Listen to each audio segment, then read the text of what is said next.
ఆ daily bread. ఈరోజు ప్రభు మాట్లాడుతుండగా విందాము. ఈరోజు ప్రభు భౌతిక స్నేహం లేదా లోకానుసారమైన స్నేహితుల గురించి మాట్లాడుకోవచ్చున్నాడు. మనం స్కూల్స్లో కాలేజెస్లో చదువుతున్నప్పుడు తప్పనిసరిగా మనకు చాలా డిఫరెంట్ స్నేహితులు ఫ్రెండ్స్ ఉంటారు. ఎందుకంటే అన్ని జాతుల మతాల నుంచి క్లాస్మేట్స్ కాలేజ్ మేట్స్ ఉంటారు కాబట్టి మన ఫ్రెండ్షిప్ అనేది లోకానుసారమైన వారితో కూడా ఉంటుంది. ఇలాంటి వారితో స్నేహం చేయకూడదు అని కాదు, కానీ ఇలాంటి వారితో కొంచెం జాగ్రత్తగా ఉండాలి అని ప్రభు కోరుచున్నారు. ఎందుకంటే మనం దేవుని బిడ్డలుగా సేవలో ఉన్నప్పుడు, లేకపోతే ఆత్మీయంగా దేవునిలో బలపడుతున్నప్పుడు సాతాను తప్పనిసరిగా మనతో ఉన్న చాలా సన్నిహితంగా ఉన్న వారిని మనకు వ్యతిరేకంగా వాడుకుంటాడు. కాబట్టి ఎప్పుడు వీరిని మన ఈ లోకానుసారమైన స్నేహితులు కావచ్చు, మన చుట్టూ ఉన్న వారితో ఎలాగైనా సాతాను వారిని ఎప్పుడైనా వ్యతిరేకంగా వాడుకోవచ్చు. కాబట్టి ఇలాంటి వాటితో జాగ్రత్తగా ఉండడం ఇంపార్టెంట్. ఎందుకంటే సాతాను వీరిని మన మన దగ్గరికి పంపి మనల్ని ఏ విధంగా ప్రమాదంలో పడేయడానికి ట్రై చేస్తాడు. కాబట్టి వీరితో జాగ్రత్తగా ఉండాలి.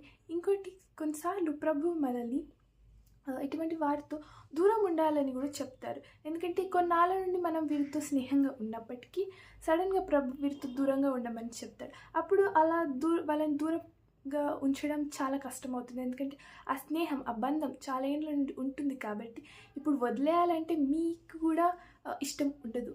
అయినా ప్రభు అలా చెప్తారు. ఎందుకంటే మీకు తెలియదు రాబోయే ప్రమాదం, లేకపోతే సాతాను వారిని ఏ విధంగా మీకు వ్యతిరేకంగా వాడుకోవచ్చు, మీకు తెలియకపోవచ్చు. కానీ ప్రభువు ముందే మిమ్మల్ని హెచ్చరిస్తున్నాడు. ఆ హెచ్చరికను మంచిగా తీసుకొని దేవుని మాటకు లోపడటమే దేవుని చిత్తం, ఇంకా మీకు కూడా మంచిది.